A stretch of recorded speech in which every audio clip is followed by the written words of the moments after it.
Hey everyone, ready to dive deep into the world of Contraataque? Released on February 28, 2025, this film has sparked endless discussions, and today, we're uncovering every thrilling detail. If you enjoy this deep dive, don't forget to hit that like button. It really helps us grow. And for more incredible movie explorations and hidden gems, subscribe to the channel. Now, let's unravel the magic behind this cinematic masterpiece. Released on February 28, 2025, Contraataque instantly captured the attention of audiences, blending high-octane action with deeply personal storytelling. From its explosive opening to its gripping conclusion, the film not only thrilled viewers, but left them questioning what they had just witnessed. As the credits rolled, there was a collective urge to discuss, analyze, and dive deeper into its intricate layers. This wasn't just another action thriller. It was a cinematic experience that had everyone talking. And for good reason. What sets Contraataque apart from other films in its genre is its balance between gut-pounding action and emotional depth. The movie, directed by Chava Cartas, makes a striking statement by not only showcasing brutal combat sequences, but also offering a poignant glimpse into the lives and minds of its characters. In a genre often dominated by spectacle, Contraataque dares to slow down, offering moments of reflection and vulnerability. Yet, when the action hits, it hits hard, leaving you breathless with every twist and turn. At its core, Contraataque is the story of survival. It revolves around Captain Guerrero, played with intensity and raw emotion by Alberti, who leads an elite commando unit known as Los Murciélagos, the Bats. These soldiers are known for their unmatched skills and unwavering loyalty to each other. Their latest mission, a seemingly straightforward hostage rescue, quickly turns into an ambush by a ruthless criminal syndicate, thrusting the soldiers into a deadly fight for their lives. Set against the backdrop of the desolate, unforgiving landscape near the US-Mexico border, the movie instantly establishes an environment where every step could be the last. But this isn't just about combat. It's about the relationships between these soldiers, their inner turmoil, and their unwavering resolve in the face of overwhelming odds. The plot kicks off with a seemingly routine hostage rescue mission. The team's highly trained soldiers infiltrate a compound to free captives held by an armed criminal organization. However, just as they think the operation is a success, an unexpected betrayal leads to a brutal ambush. The criminals, led by the cold-blooded Josfo Eligüijan Urias, played with chilling precision by No Hernandez, are far more organized and dangerous than the soldiers anticipated. The team is caught in a deadly trap, their lives hanging by a thread as they struggle to survive in a hostile environment with limited resources. What's particularly striking about Contraataque is how it masterfully juggles action with moments of real vulnerability. While Captain Guerrero and his team are fierce warriors on the battlefield, they are also deeply human. The film explores their personal conflicts and fears, making their struggle to survive far more than just physical. These characters are complex. Their camaraderie, their inner demons, and their shared history create an emotional tapestry that draws the audience in. As the story unfolds, it becomes clear that survival is not just about defeating the enemy, but also about coming to terms with their own flaws, regrets, and the relationships they've built. There's a sense of inevitability that looms over the soldiers as they face their own mortality. What happens when the very thing you've been trained for, combat, survival, mission success, becomes a personal test of character? The action sequences in Contraataque are nothing short of spectacular, with choreography that feels as grounded as it is intense. The tension builds steadily, and when the violence erupts, it does so with a force that is both unpredictable and terrifying. The carefully crafted gunfights and hand-to-hand combat scenes keep the audience at the edge of their seat, while the wide shots of the barren landscapes heighten the feeling of isolation and danger. The cinematography plays a huge role in immersing the viewer in this tense, unforgiving world. The use of lighting, shadow, and framing is deliberate, heightening the tension even when there's no immediate threat in sight. Every moment, every glance, feels charged with potential danger. Yet, as brutal as the film can be, it's also strikingly beautiful. The vast, empty desert landscape serves as both a prison and a battleground for the characters. There's a certain desolation in the scenery, but it's also strangely breathtaking, creating an atmosphere where hope and despair seem to coexist. This duality between the unforgiving terrain and the fleeting moments of humanity is mirrored in the characters themselves, who, in the midst of chaos, find themselves questioning their own beliefs and actions. The film's performances are also exceptional. Luis Alberti brings a quiet intensity to Captain Guerrero, a leader who carries the weight of his team's survival on his shoulders. His portrayal is nuanced, revealing a man who is not just a soldier but someone wrestling with the personal cost of the decisions he's made. No Hernandez's portrayal of the villain, Josfo El Aguijan Urias, is equally captivating. Urias is not just a villain in the traditional sense. He's a mirror image of Guerrero, a man whose desperation and ruthlessness stem from a deeply personal sense of loss and anger. The way the two characters clash, not just in battle but ideologically, gives the film its emotional depth. They are two sides of the same coin, each fighting for survival in their own way, each shaped by their circumstances. Supporting performances from Mayra Badala as Lucia, Leonardo Alonso as Tank, and Luis Curiel as Pollo provide further emotional grounding for the story. These characters, though part of the larger narrative, each have moments of personal growth and struggle that make them feel just as important as the leads. They're more than just soldiers, they're human beings trying to make it through the hell they found themselves in. This balance between action and humanity is one of the film's most effective elements, reminding the viewer that these characters are not defined by their ability to fight, but by their will to survive and their desire to protect one another. But the real magic of Contraataque lies in its ability to blur the lines between heroism and villainy. In most action thrillers, the divide between good and evil is clear-cut. But here, the moral complexity of the characters adds a layer of intrigue. Guerrero, despite being the protagonist, makes choices that are not always easy to justify. Urias, the villain, is driven by forces beyond mere greed.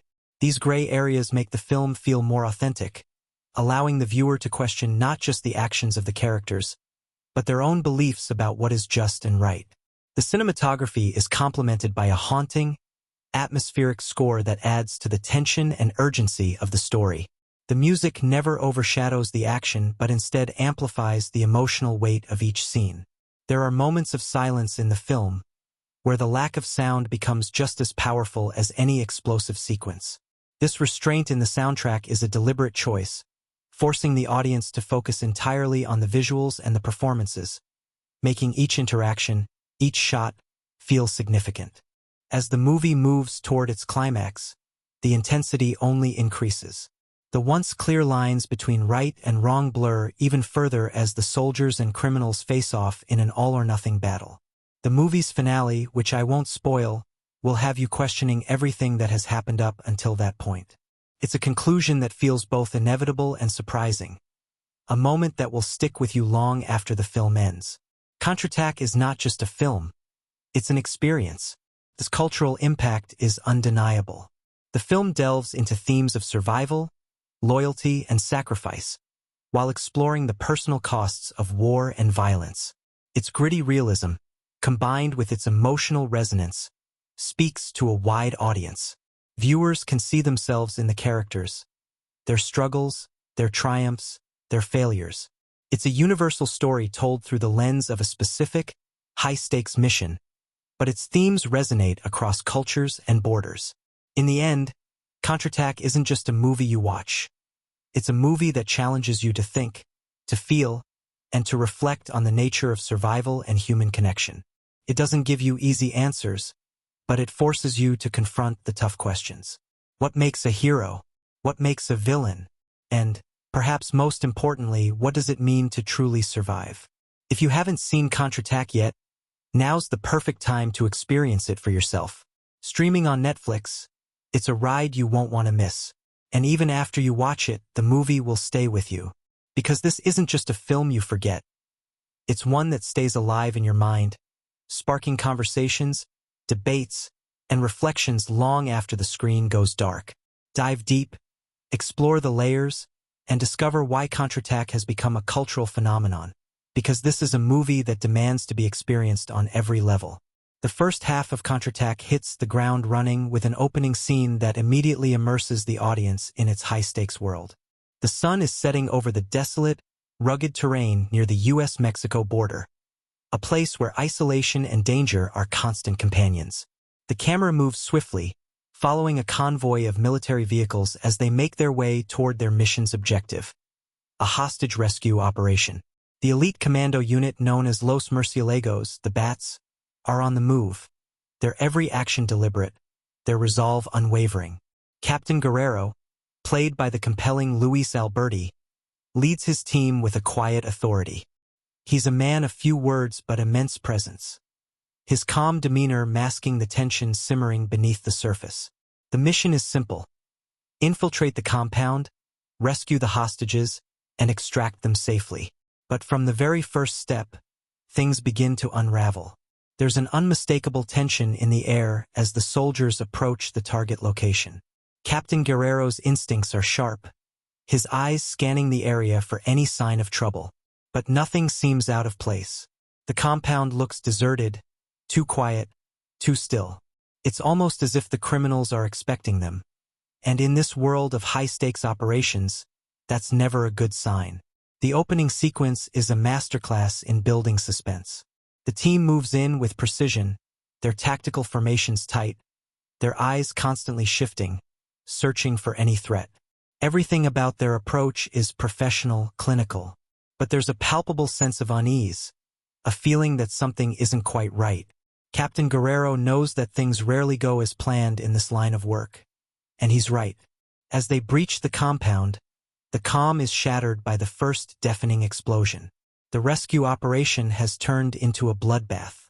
The ambush comes from every direction. Gunfire erupts from the shadows, and the Murciélagos are caught in a crossfire they weren't prepared for.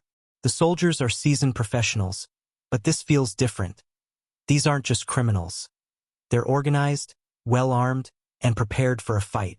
The camera zooms in on the chaos, capturing the frantic movements of the soldiers as they scramble for cover. Captain Guerrero, ever the leader, doesn't hesitate. He orders his team to fall back and regroup, but the damage has already been done. The mission has gone horribly wrong. The first pivotal moment arrives swiftly. One of the soldiers is shot, and the team must now prioritize their safety over the mission itself. Guerrero and his men are forced into a tense standoff with the criminals. The stakes couldn't be higher, and the tension in the air is suffocating. The only thing keeping the team alive is their training and the sheer will to survive. As the dust settles, we are introduced to the team's key members, each with their own unique personality and backstory that adds depth to the narrative. There's Tank, a hulking figure played by Leonardo Alonso, who's not just a physical powerhouse but also a source of comic relief in an otherwise grim situation. His bravado and loyalty to the team make him an indispensable part of Los Murciélagos. Then there's Pollo, portrayed by Luis Curiel, a younger, more impulsive member of the team who's eager to prove himself. He's quick to action, often rushing headfirst into danger, but his courage is undeniable. Finally, there's Lucia, played by Mayra, the sharp, calculating sniper with a tragic past, who brings a level of quiet intensity to the team's dynamic. Each character is more than just a soldier. They are individuals with their own motivations, fears, and burdens that shape their actions. In the aftermath of the ambush, Guerrero orders a retreat. But as they move to escape, another shock comes. Their extraction point has been compromised. The helicopter that was supposed to pick them up is under enemy fire, and they're stranded. With no backup, no way out, and the criminals closing in, it becomes clear that Los Murciélagos are now playing a different game, a game of survival. The second pivotal moment comes when Captain Guerrero makes the difficult decision to leave the mission objective behind in order to ensure the team's safety. This choice speaks volumes about his character. He's willing to sacrifice the mission for his men, demonstrating his leadership and the responsibility he feels for their lives. But this decision also sets the stage for the larger conflict of the film: loyalty versus duty. It's a theme that will echo throughout the rest of the movie, one that will challenge the characters in ways they never imagined. As the team navigates the hostile terrain, we see more of their individual personalities come to the forefront. Pollo, frustrated with the retreat and the loss of their objective, becomes increasingly hot-headed, pushing back against Guerrero's authority. He wants to take the fight to the criminals to finish what they started. But Guerrero remains steadfast in his decision to survive. His focus is on getting his team out alive. This tension between the men, between those who want revenge and those who want survival, is a ticking time bomb, and the cracks in the team's unity are beginning to show. Meanwhile, the camera switches to the other side of the conflict, where we meet the villainous Joseph El Aguijan Urias, played by No Hernandez. Urias is a formidable antagonist, ruthless, calculating, and seemingly one step ahead of Los Murciélagos at every turn. His criminal organization is well established, and he's not afraid to get his hands dirty. But there's more to Urias than meets the eye.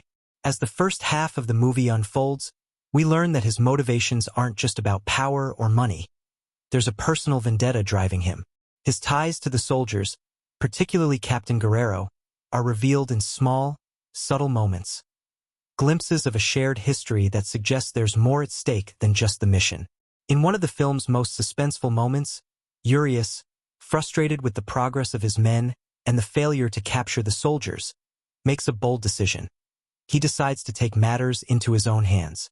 He sets a trap for Guerrero and his team, leading them into a remote canyon where they are surrounded by enemies on all sides. The suspense in this sequence is palpable. Every moment feels like a ticking clock, with the soldiers trying desperately to outmaneuver Urias's men and escape the trap. But no matter how skilled they are, it's clear that Urias is playing a longer game. He's already anticipated their moves, and the soldiers are constantly just one step behind. As the team pushes forward, tension escalates with every encounter. The criminals are relentless, and with no way to communicate with the outside world, Los Murciélagos are isolated. The stakes are raised even higher when they discover that one of their own has been injured severely, an injury that threatens to incapacitate him for the remainder of the mission. The soldiers are now not only fighting for their own survival but for the life of one of their own. The weight of this decision weighs heavily on Guerrero's shoulders. His every move, every command, is shaped by the knowledge that his decisions could cost someone their life. The once clear objective of rescuing hostages has now evolved into a desperate fight to make it out alive. With each passing moment, the filmmakers expertly build suspense. We know that the soldiers are in grave danger, but we're never quite sure who will make it out alive.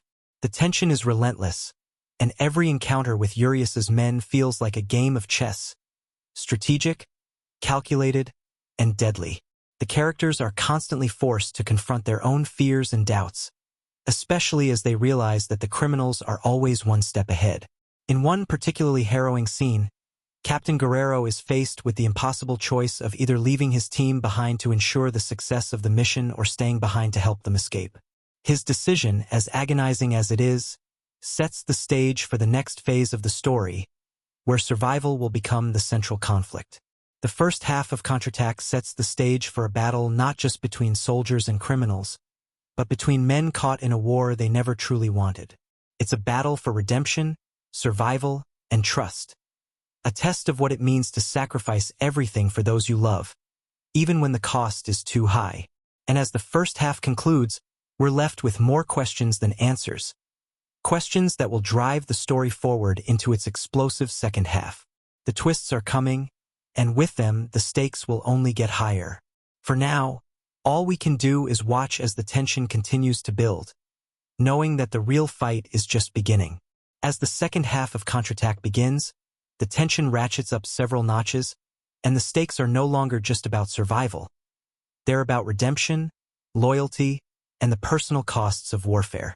The survivors of Los Murciélagos, Captain Guerrero and his team, have been pushed to the edge, physically and emotionally. The criminals, led by the enigmatic and ruthless Joseph El Aguijan Urias, are no longer just a faceless enemy. They are relentless, hunting the soldiers through the unforgiving desert with a determination that mirrors the soldiers' own will to survive. The film begins the second half with Los Murciélagos regrouping after barely escaping the brutal trap set by Urias. The injured member of the team, Tank, is barely conscious, his life hanging in the balance. Captain Guerrero, though exhausted and mentally worn down, refuses to give up. His decision to prioritize his men's survival above the mission's original objective speaks to the weight of his leadership and the deep sense of responsibility he feels for his team. Yet, despite his best efforts to keep them together, cracks are beginning to show in the unit's cohesion. The pressure is mounting, and trust, once a defining characteristic of the team, is slowly eroding. As the soldiers try to escape the clutches of Urias's gang, a series of unexpected twists adds layers of complexity to the narrative. One of the film's most shocking moments occurs when the soldiers come across a seemingly abandoned vehicle in the middle of the desert. At first, it seems like an opportunity to gain a tactical advantage, perhaps a way to reach safety or to contact their base. But as Guerrero investigates the vehicle, he makes a chilling discovery. Inside is a radio with a direct line to Urias's group. In that instant, it becomes clear that the traitor among them is not just some nameless criminal. It's someone within their ranks. The revelation sends shockwaves through the team. The idea of betrayal stirs up a level of paranoia that had not existed before. Guerrero is forced to confront a hard truth. There's a mole in their midst, and with their lives hanging by a thread, this betrayal could mean the difference between life and death. The tension within Los Murciélagos skyrockets as suspicion mounts, and no one can be fully trusted. The once solid bond between the soldiers begins to crumble under the pressure of this new discovery. The film's pacing is deliberate in this section. The audience feels the weight of the uncertainty as Guerrero struggles with the impossible task of finding the traitor while keeping the rest of the team alive. Each moment, each look between soldiers, feels loaded with the possibility of discovery, betrayal, and ultimately doom. Every decision Guerrero makes carries a heavier burden now, as not only are the lives of his men at stake, but his judgment and leadership are also in question. His ability to maintain control of the situation is slipping, and it's evident that things are about to spiral out of control. In the midst of this mounting tension, the film shifts to Urias and his group. No Hernandez's portrayal of Urias continues to impress as we see more of the villain's strategy unfold. While Los Murciélagos are fighting for survival, Urias is orchestrating his next move with chilling precision. The criminal mastermind understands the psychological warfare at play and uses this knowledge to break down the soldiers from within. Urias's ability to manipulate his enemies is one of his most dangerous traits. He doesn't just want to kill them. He wants to destroy them mentally, unraveling their unity until they can no longer function as a cohesive team. A pivotal moment arrives when Urias arranges an ambush, one that forces the soldiers to face their greatest fears. The landscape, already a hostile environment, becomes even more treacherous as the soldiers are pushed into a seemingly impossible situation. A sense of claustrophobia hangs over the team as they're forced into a narrow canyon, with Urias's men closing in on both sides. The intense, desperate fight that ensues is a heart-stopping spectacle. Gunfire, explosions, and hand-to-hand combat fill the screen in a visceral, unrelenting barrage. In this battle, every moment feels like it could be the last. The moment of reckoning comes when the soldiers realize they are not just fighting for their lives, but for the very soul of their team. Guerrero, now fully aware of the mole in their ranks, has to make a heart-wrenching choice. Whether to trust the rest of the team or to take the difficult step of confronting the traitor directly. With Tank's life still in the balance and the rest of the team questioning his leadership, the pressure becomes unbearable. But Guerrero holds firm. His duty is not just to the mission, but to his men. The action reaches its apex during a brutal showdown between Guerrero and Urias. It's the film's most intense and emotional confrontation, where all the built-up tension and animosity finally come to a head. Guerrero confronts Urias in an open field under the blistering sun, each man trying to outwit the other, pushing their physical and mental limits. The fight is brutal, the stakes immeasurable. Guerrero, bloodied and battered, faces Urias in a final showdown that feels like the culmination of everything they've both fought for. In this moment, the audience is forced to question what drives these two men. For Guerrero, it's his duty to protect his team, to survive, and to fight for the lives of those he swore to lead. For Urias, it's revenge and power. His obsession with destroying Los Murciélagos runs deep, and it's clear that he's willing to do anything to ensure their demise. The clash between the two characters is not just physical. It's ideological. It's a battle between two men shaped by their circumstances. One seeking redemption, the other seeking domination. The confrontation culminates in a shocking twist. Just as Guerrero is about to deliver a fatal blow to Urias, the traitor within the team is revealed. It's a moment that stops time. The person who has been leaking information to Urias, who has been sabotaging the soldiers from within, is none other than Pollo, the youngest and most impulsive member of Los Murciélagos. His motivations, a mixture of fear and personal gain, come to light in a way that leaves the audience stunned. Pollo, whose reckless bravery had previously been a source of tension within the group, had been the one to betray his comrades. His reasons for doing so, fear of death, a misguided desire for survival, bring a tragic dimension to his character. The weight of his betrayal hits hard, especially for Guerrero, who had viewed him as a younger brother. The revelation of Pollo's betrayal fractures the already fragile team. The trust that had held Los Murciélagos together is shattered, and the emotional fallout is felt by every member. Guerrero, heartbroken but resolute, makes the decision to leave Pollo behind in order to protect the remaining members of his team. It's a painful choice, one that forces him to confront the moral complexities of leadership, where the survival of the many outweighs the survival of the few.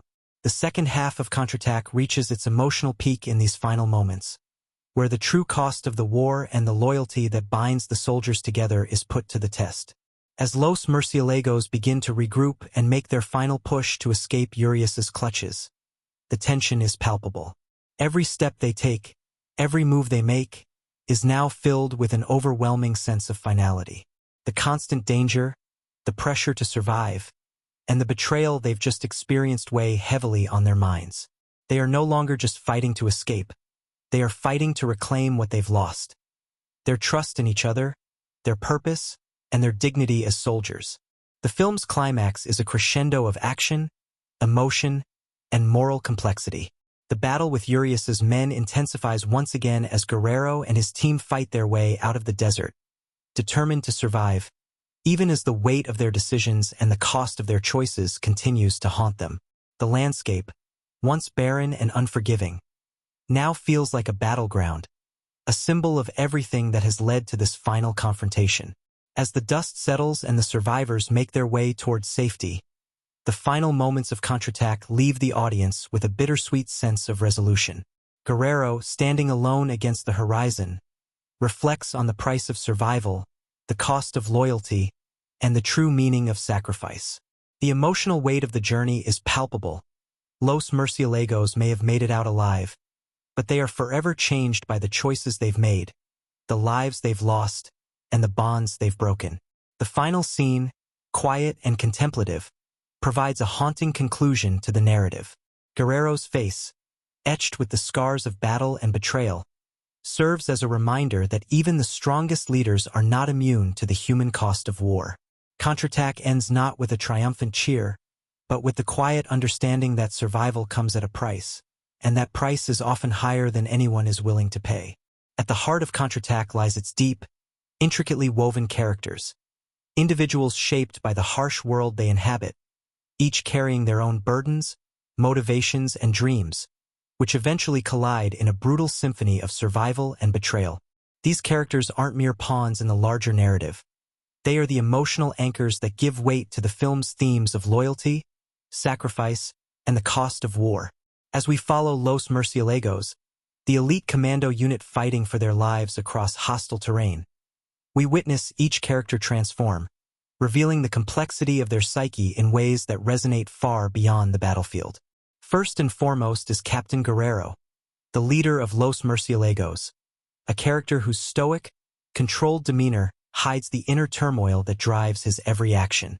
Played with unflinching intensity by Luis Alberti, Guerrero is a man of duty, forged by the fires of combat, but softened by the relationships he maintains with his men. From the very first scene, he commands respect, but there's more to him than his cold exterior suggests. His personal motivations, chiefly his desire to protect the soldiers under his command, are tested from the very beginning. His leadership style is a blend of tactical brilliance and deep moral conviction. It's clear that his sense of responsibility weighs on him like an anchor, pulling him into difficult decisions that only serve to make his leadership more challenging. Guerrero isn't just trying to survive. He's trying to hold his team together, to keep them from falling apart under the pressure of betrayal and violence.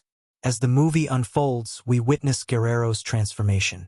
His initial focus on the mission, on completing the task and making sure no one is left behind, gives way to a deeper introspection. The discovery of the mole within his own ranks shatters his sense of trust, a key pillar of his leadership. This revelation does more than challenge his ability to lead. It forces him to confront his own vulnerabilities. The captain, who once maintained an unwavering belief in his team, now has to navigate a landscape filled with suspicion and doubt. It is in these moments that Guerrero's humanity emerges. The burden of betrayal wears heavily on him. Luis Alberti's performance brings this transformation to life in a way that feels organic, never forced. Through his eyes, the audience sees the cost of loyalty, the crushing weight of responsibility, and the quiet resolve to make the hardest decisions, even when it means risking the trust of those he's sworn to protect. But it is not just Guerrero's journey that makes Contraataque such a compelling watch. The other members of Los Murciélagos each undergo their own transformations, driven by the chaotic world they've found themselves in. Among them is Tank, portrayed by Leonardo Alonso, the team's muscle, and perhaps the most emotionally complex of the group. At first glance, Tank seems like the stereotypical tough guy, the one who charges into battle without hesitation, always ready to fight. But as the story progresses, we discover that there's more to him than meets the eye. Tank's backstory, his history of loss, his strained relationships, becomes an integral part of his character arc. As a man who has experienced his share of pain, Tank's loyalty to the team is born out of something deeper than mere camaraderie. He views the members of Los Murciélagos as family, and it is this sense of familial duty that pushes him to protect his team at all costs, even if it means risking his own life. His transformation, though subtle, is profound. He goes from being the unshakable, fearless soldier to someone who must confront his own sense of mortality. The pivotal moment in the film when Tank is injured and left vulnerable serves as a reminder that even the strongest among them are not invincible. His vulnerability opens a door for the audience to see his humanity, something that might otherwise have been hidden behind his physical prowess. Lucia, the sniper played by Mayra, brings another layer of emotional depth to the film. A calm and composed figure, Lucia's primary role on the team is to provide cover from a distance, to be the silent protector who ensures the team's safety. But beneath her exterior lies a woman who has seen the worst of humanity, a woman whose past is shaped by violence, loss, and a relentless need to survive. Lucia is a study in contrasts. On one hand, she is a skilled, disciplined fighter who can take down enemies from hundreds of meters away, her focus razor-sharp. On the other hand, she's a woman burdened by grief and haunted by memories of a life she can never reclaim. Throughout the film, Lucia's arc revolves around her struggle to reconcile her duty with her own need for emotional release. There are moments where she's forced to confront her own fear, especially as the team's unity begins to fracture. Battle's performance is understated yet powerful, capturing the complexity of a woman who is at once a warrior and a person desperately seeking peace. Her transformation from a hardened sniper to someone who must come to terms with her own humanity adds a rich emotional layer to the narrative. Then there's Pollo, the youngest member of the team, played by Luis Curiel, whose character provides both tension and tragedy. Pollo is eager, headstrong, and ambitious, traits that both make him a valuable asset to the team and, at times, a liability. His impulsiveness often leads him into situations where his bravery is questioned. But Pollo's arc is perhaps the most tragic. At the start, he's portrayed as the brash rookie who's still trying to prove himself in a world that often demands more than he's ready to give. His desire for recognition and glory blinds him to the risks at hand, causing friction with Guerrero, who sees potential in him but also recognizes his naivety. It is in the second half of the film that Pollo's character truly comes to a head. His betrayal, though initially shocking, is rooted in fear and desperation. He wants to survive at any cost, even if that means betraying those who have become his family.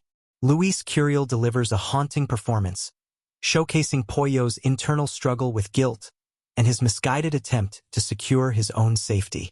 His transformation from eager soldier to the betrayer of the very men who had trusted him is a heartbreaking one, and it serves as a catalyst for the team's collapse.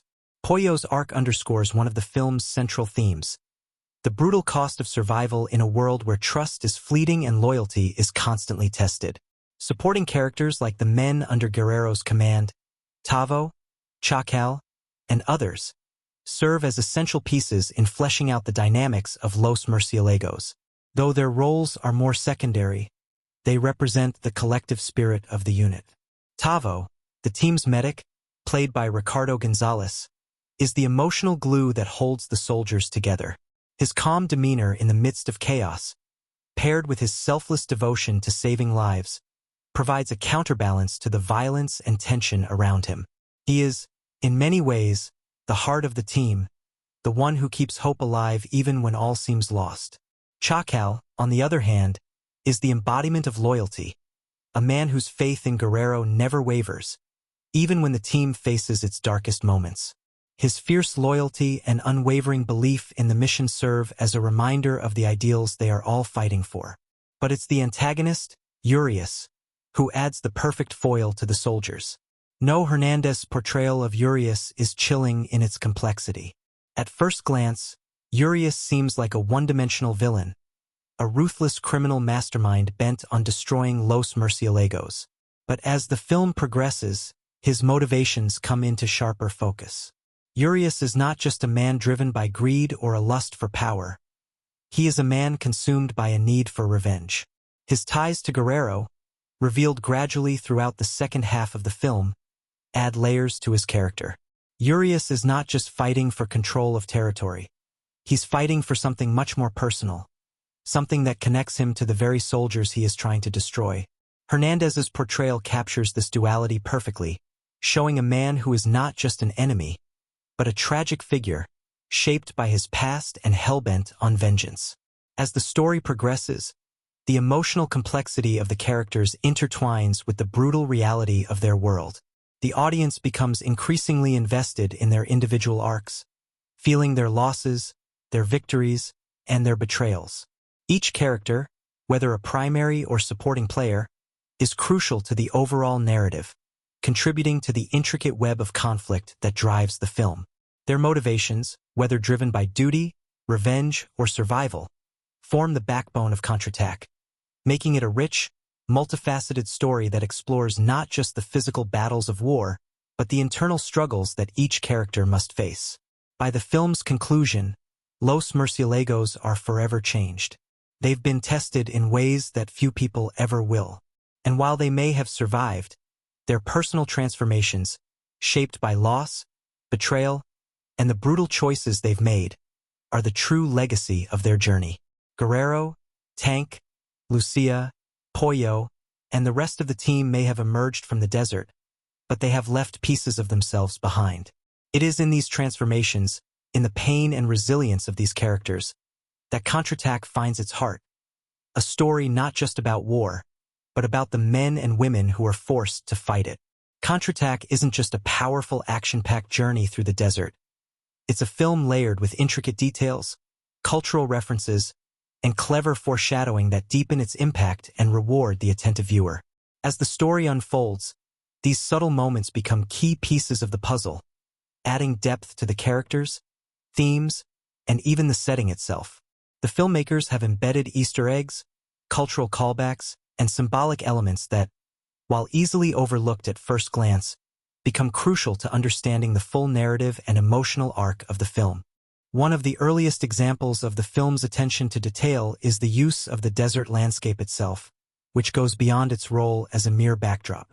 The arid, unforgiving terrain reflects the emotional desolation of the characters, their sense of isolation, and the inner turmoil they face as they struggle with both external and internal battles. From the very first shots, the camera lingers on the vast emptiness of the desert, drawing a stark contrast between the boundless horizon and the soldiers' palpable sense of claustrophobia. The openness of the desert suggests freedom and possibility, but for Los Murciélagos, it's a treacherous place where their survival is never guaranteed. This symbolism of the desert mirrors the transformation of the characters themselves. The more they try to escape their past and their fears, the more they find themselves trapped in the harsh realities of their own decisions. The symbolic use of the desert isn't just about the physical space. It is intertwined with the idea of fate. Throughout the film, the soldiers frequently make decisions based on instinct, survival, and the belief that they are in control of their destinies. However, it becomes clear as the plot progresses that the desert itself holds a power over them. Much like the past they can't escape. Their attempts to outrun their past decisions, particularly their mistakes and betrayals, become futile as they're inevitably drawn back to the unforgiving landscape. The desert is more than just a setting.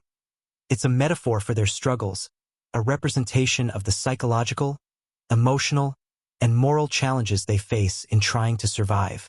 A particularly clever Easter egg is the recurring use of Los Murciélagos insignia, the bat. From the very beginning, the insignia is shown on the soldiers' uniforms, on their vehicles, and in various strategic moments throughout the film. The bat, a creature often associated with darkness and survival, is emblematic of the soldiers themselves, individuals who are forced to fight and thrive in the shadows, hidden from view, but always alert, always ready to strike. The bat is also an animal that navigates by echolocation, relying on sound to survive in the dark. This becomes a perfect metaphor for Los Murciélagos' own survival tactics, using their senses, trust in one another, and strategic thinking to navigate the perilous desert landscape. What's interesting is that, as the story progresses, the bat symbolism evolves. When the team faces betrayal, it's as though the bat, usually associated with loyalty and stealth, becomes a reminder of their fractured unity. The dark symbolism of the bat isn't just tied to the soldiers' strategies, but also to the emotional and psychological darkness they must contend with as the trust among them unravels. The introduction of El Aguijón, Josfo Urias, offers another subtle yet telling callback, one that plays on cultural and historical references to power dynamics and vengeance.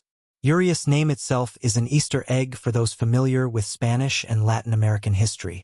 The word aguijón means sting or prickle, and it's often associated with a sharp, painful form of attack. His moniker, El Aguijón, isn't just a random choice. It's a deliberate characterization that ties into his role as both a physical and psychological tormentor. His actions throughout the film reflect the legacy of historical figures who have wielded pain and suffering as tools of control. This connection subtly reinforces the idea that the world of Contraataque is one shaped by cycles of revenge, power struggles, and the unending pursuit of dominance, much like the oppressive power structures that have plagued various societies throughout history.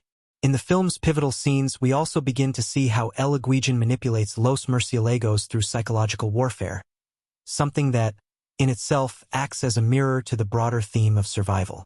The criminals are not just enemies in the traditional sense. They are symbols of the personal demons each soldier faces.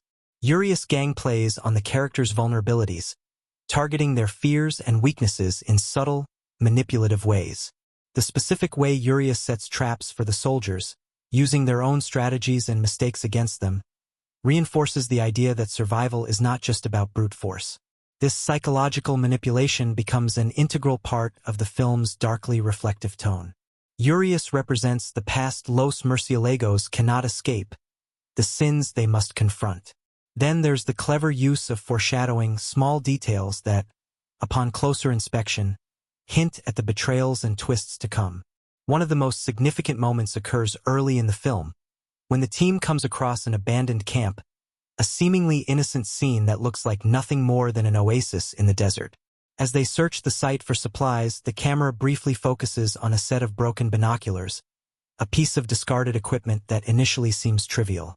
However, upon reflection, these binoculars are a visual cue that mirrors the film's theme of seeing, the soldiers' inability to truly see or understand the danger they are walking into. In hindsight, these binoculars become a symbol of their blindness, not just to the physical dangers lurking around them, but to the personal betrayals that are unfolding within their ranks. It's a piece of foreshadowing that is subtle but unmistakable in its implications. Another interesting visual foreshadowing occurs when Guerrero and his men pass through a narrow canyon. The tight, constricted space is framed by sharp, jagged rock formations, creating a sense of claustrophobia and impending danger. This moment is not just a physical representation of the soldiers' precarious situation. It also symbolizes the emotional and psychological pressure building within the group. The tight confines of the canyon are mirrored by the team's own struggles with trust, loyalty, and the growing tension between the members. The more the soldiers try to escape the canyon, the tighter the grip of danger and betrayal becomes. This narrow passage is a visual metaphor for the increasingly constrained choices Guerrero and his team face, as their mission becomes more about survival than the original objective they set out to achieve. Then there's the music, an essential element that ties together the film's emotional beats while subtly reinforcing the film's themes of isolation, struggle, and loyalty. The score, composed by the talented Juan Gonzalez, uses traditional instruments and haunting melodies that echo the themes of war and survival.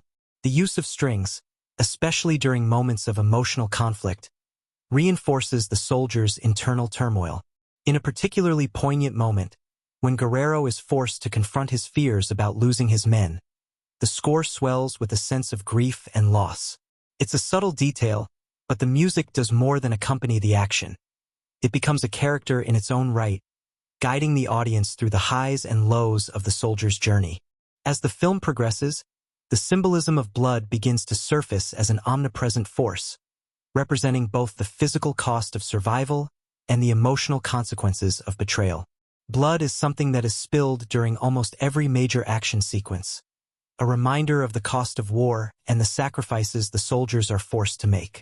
But it also becomes a powerful symbol of the emotional ties that bind the characters together.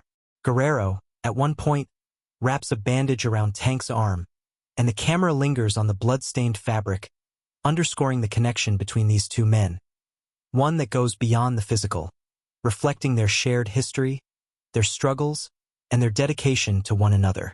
The recurring imagery of blood throughout the film becomes a motif for the price of loyalty and sacrifice.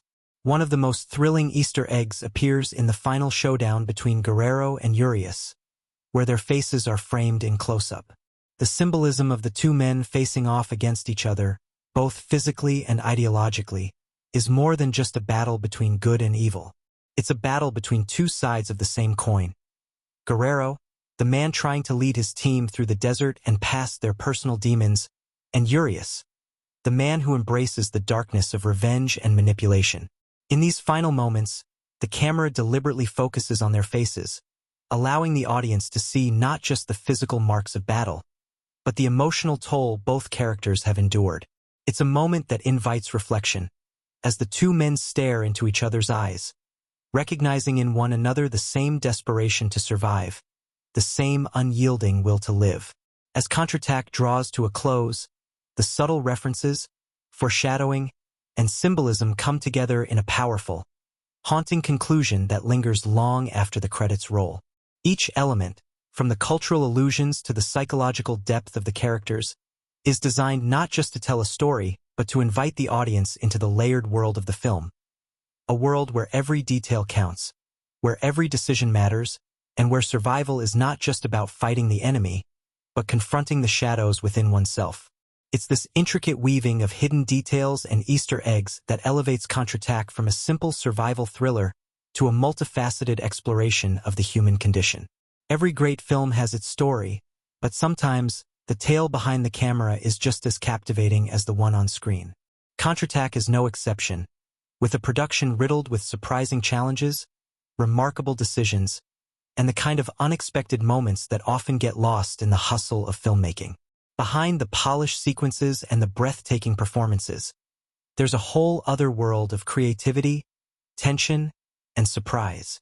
Let's take a journey through some of the most fascinating behind-the-scenes facts and production stories that shaped this cinematic masterpiece.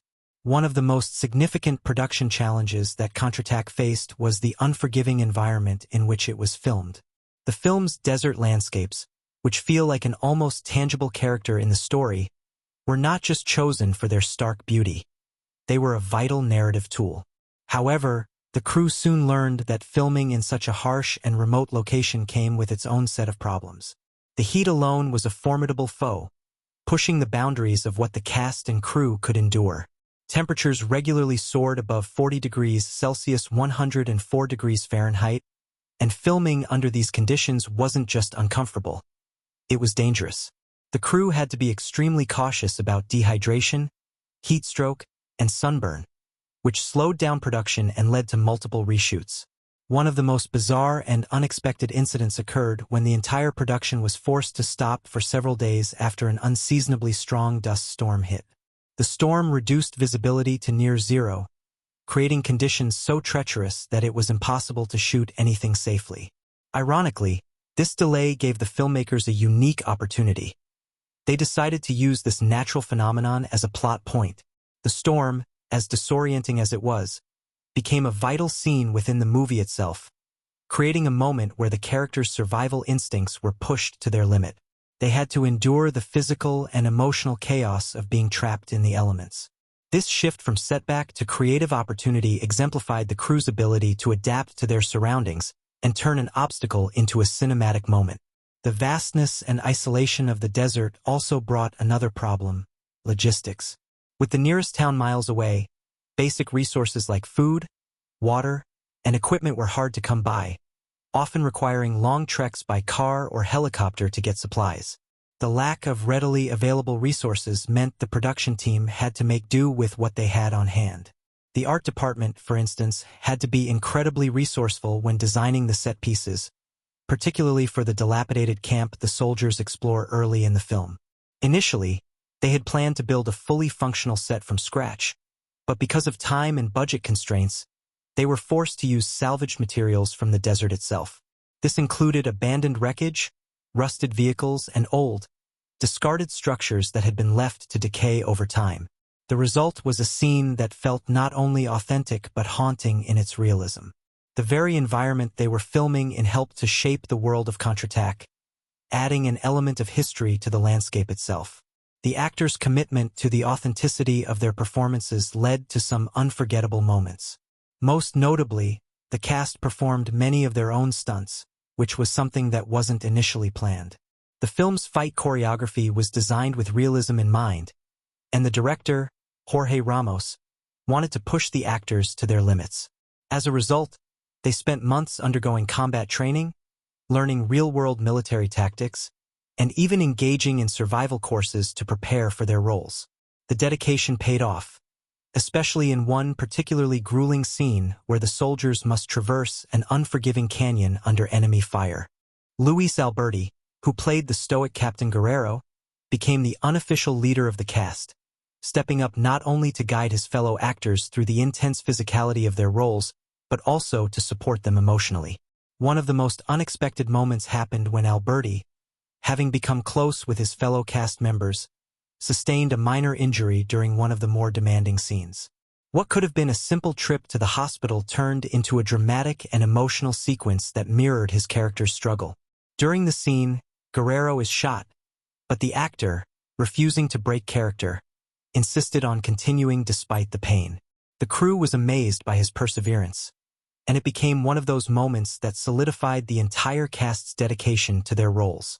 The injury, though minor, led to several impromptu discussions about the nature of sacrifice and loyalty, themes that are central to the film. Perhaps the most intriguing behind-the-scenes moment, however, came from an unexpected source: Los Murciélagos' iconic insignia, the bat.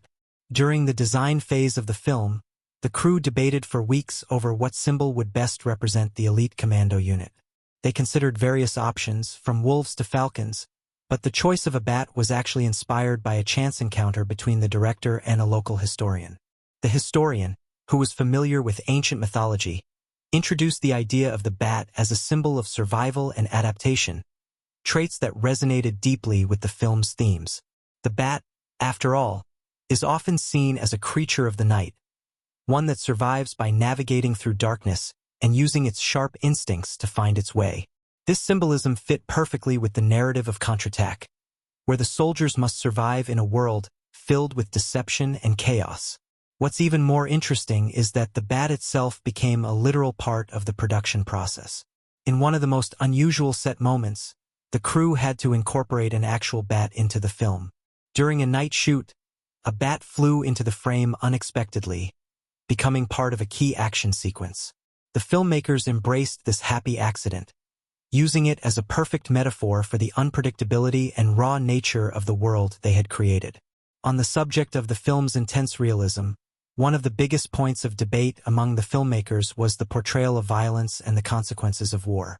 There were several moments when the production had to grapple with the fine line between realism and spectacle.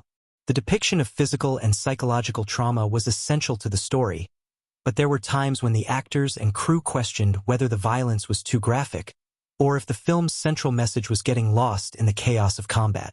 The question became particularly poignant during the film's brutal desert confrontation scenes, where soldiers face off against enemy forces and must deal with the brutal realities of warfare. In the end, the decision was made to keep the violence raw but balanced, ensuring that the audience saw the toll it takes on both the body and the soul. This decision wasn't made lightly, and it led to some heated discussions about the ethical responsibility of filmmakers in depicting war on screen. Yet, the ultimate result was a film that doesn't shy away from the horrors of violence, but instead allows the audience to understand the emotional cost of each death and injury. Alongside these intense moments, there were also lighter, more humorous incidents that helped keep the mood light on set. One of the most endearing behind-the-scenes stories comes from the relationship between the actors and the crew. The camaraderie that developed on set was one of the film's unexpected joys. The desert shoot brought out a sense of solidarity among the cast and crew, and the intense physicality of their work gave them a bond that transcended their roles in the film. Some of the crew members even became unofficial members of the cast, stepping in for background roles during some of the more intense scenes. This unofficial inclusion created a sense of unity, and by the end of filming, the boundaries between actor and crew were all but erased. The bond between the team was so strong that, during one of the final emotional scenes, the director asked for a specific take in which the actor's genuine emotional fatigue would shine through. The resulting scene, where the characters are physically and emotionally drained after an intense battle, felt completely authentic, and it was clear that the bond forged behind the camera played a major role in bringing that raw emotion to life. But of course, not everything behind the scenes was smooth sailing. One of the most controversial moments in the film's production came when the filmmakers had to navigate a dispute with the film's distributor regarding the movie's portrayal of certain government figures. The original script included a subplot involving a corrupt politician who used the military for personal gain, which was seen as a direct critique of real-world power structures. The distributor, fearing backlash, demanded that this subplot be toned down or removed entirely. After much negotiation, the filmmakers decided to keep the critical narrative intact but to scale back the overt political references. What resulted was a more subtle, layered approach that allowed the film to maintain its critical edge without drawing too much attention to its political undertones. While this compromise frustrated some members of the crew, it ultimately added an extra layer of depth to the film, forcing the audience to read between the lines and interpret the political themes for themselves. The final piece of the puzzle, and perhaps the most premiere, the film quickly gained a reputation for being a refreshingly realistic portrayal of modern warfare. Its success sparked debates in various circles, from military analysts to filmmakers, about the future of war cinema. Contraataque became a touchstone for discussions about the ethics of depicting violence and the emotional toll it takes on soldiers.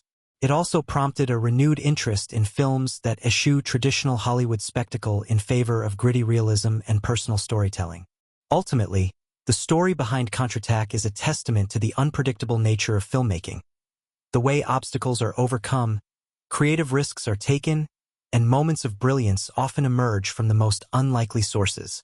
The challenges of the desert, the dedication of the cast, the political controversies, and the surprising moments of camaraderie all came together to create a film that stands as much as a product of its production journey as it does a compelling cinematic work. Behind every scene, every shot, and every performance is a story of perseverance, innovation, and a shared vision. A vision that transformed what could have been just another war thriller into a lasting cinematic experience. Counterattack is a film that doesn't just rely on explosive action or stunning visuals. It thrives on its ability to deliver emotionally charged, thematically rich moments that leave a lasting impact on the viewer. At its core, this is a story about survival, sacrifice, and betrayal, and the film's most powerful scenes encapsulate these themes with exceptional depth and complexity. Let's explore some of the most impactful scenes in the film, examining how they resonate emotionally, their thematic significance, and the ways in which they shape the overall experience. One of the most gripping moments in Contraataque happens early on when Los Murciélagos' team enters the abandoned camp, a seemingly straightforward location that soon becomes a symbol of their impending doom. On the surface, this scene is a tactical reconnaissance mission, but as the tension builds, it quickly turns into a masterclass in suspense and foreshadowing. The camp, though desolate and seemingly untouched, begins to reveal subtle signs of previous violence. Bloodstains on the sand, the cracked and rusted remnants of equipment, and the abandoned, dilapidated state of everything around them. These visual cues speak to a history of hardship and survival, setting the tone for the deeper psychological and moral challenges the soldiers will face. What makes this scene so impactful is its dual role. Not only does it advance the plot by hinting at the dangers ahead, but it also highlights the film's central theme of survival in a harsh, unforgiving environment. The soldiers' increasing unease as they move through the camp underscores their vulnerability, despite their tough exteriors. The haunting realization that they are walking into an environment where others have fought and died, perhaps for the same reasons, weighs heavily on them. In these moments, the barren landscape and the camp itself become an extension of the soldiers' inner turmoil. Their discomfort, which initially seems to be purely physical, quickly transforms into something psychological, as they are forced to confront the reality that they too might not make it out alive. This scene sets the stage for the moral and emotional battles that will unfold, not just with the external enemies but within the soldiers themselves. As the film moves forward, Contraataque increasingly delves into the complicated relationships between the soldiers. One of the most emotionally charged moments comes when Guerrero Luis Alberti must confront his past with his old comrade, Tank Javier Martinez. Tank, having been part of a mission that ended disastrously, harbors deep resentment toward Guerrero, blaming him for the failure. The scene is heavy with unspoken tension, as the two men share a moment of raw honesty that cuts through the bravado and anger that has marked their interactions up until this point. This moment is remarkable not only because of its emotional depth but also because it highlights the thematic thread of loyalty, guilt, and the burden of leadership. What makes this confrontation so emotionally resonant is the way it speaks to the core of human relationships in times of crisis. Guerrero is forced to grapple with the consequences of his decisions, and Tank, whose feelings of betrayal run deep, struggles with the complexity of forgiveness and the possibility of redemption. The emotional weight of this scene is enhanced by the film's restrained pacing. There's no over-the-top shouting or melodrama, just two men wrestling with their fractured bond. This subtlety allows the audience to connect with the characters on a personal level, as we witness their vulnerability and the pain that comes with the choices they've made. It's a raw, honest moment that lays the foundation for the personal stakes that will drive the rest of the story. Another key moment comes when the team is ambushed by El Aguijan's gang. What begins as a typical action sequence quickly transforms into a harrowing experience that underscores the film's thematic exploration of sacrifice. The ambush itself is expertly staged, with tension mounting as the soldiers try to make sense of what's happening and adjust to the rapidly changing circumstances. However, it's the moment when one of the soldiers, someone who had previously been seen as expendable, is fatally wounded that the scene truly hits its emotional peak. The soldier's final words, spoken with a mixture of regret and fear, echo the larger theme of the price of survival. He's not just a casualty of war, but a reflection of the personal costs that come with the choices the soldiers make in order to stay alive. This moment is particularly impactful because of its brutal honesty. The audience is forced to confront the reality of death in war, not as a heroic sacrifice but as something tragic and unavoidable. There's no dramatic last stand, no final heroic speech, just a soldier facing his mortality in the quiet, desperate moments before he dies. This sharp contrast to the glorified depictions of battle in mainstream cinema is one of the aspects that makes Contraataque so effective. It doesn't romanticize violence. Instead, it forces the audience to confront its grim consequences. The emotional weight of the scene reverberates throughout the rest of the film, as the characters are left to process the loss and deal with the guilt and survivor's remorse that follow. The film's exploration of psychological depth is perhaps most powerfully embodied in the scene where Guerrero and his team are caught in a deadly standoff with El Aguijón and his men. As the soldiers take cover behind rocks and make calculated decisions about how to survive, Guerrero faces a pivotal moment where he must decide whether to trust his instincts and lead his men into an even greater risk or abandon them to save himself. This dilemma is beautifully portrayed through subtle expressions and brief exchanges between the characters, allowing the tension to build naturally rather than relying on dialogue-heavy exposition.